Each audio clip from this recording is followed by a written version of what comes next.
एक छोटा सा हुजरा था जिसके अंदर वो आराम करती, वहीं इबादतें करती थी, उसी में अल्लाह को याद करती थी।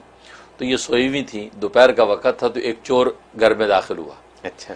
घर में दाखिल, उस कमरे में जब दाखिल हुआ तो उसे इधर उधर देखा कोई साजो सामान नजर आ जाए तो मैं ये चोरी करके दौड़ूं, तो कुछ नजर नहीं आया। तो एक चादर नजर आई, वो सोचा चलो भागते चोर की लंगोटी से ही चलो ये चादर ही उठाऊं। अब वो चादर उठाने के लिए झुका है तो उस आंखों के सामने अंधेरा आ गया, बीनाई चली गई। अच्छा। अब वो बड़ा परेशान, वो पीछे हटा, सही हुआ, फिर उसे झुका, फिर बिनाई चली गई।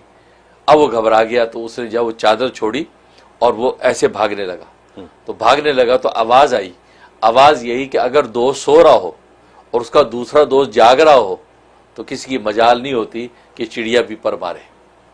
तो यहाँ ये हमारा दोस्त यानी राबिया बसिया को सो रही है, इसका दोस्त यानी खुदा जाग रहा है, तो लिहाजा इसके किसी माल पर कोई तसर्रुफ नहीं कर सकता। सुभान अल्लाह। भाई ये सुना तो उसकी तो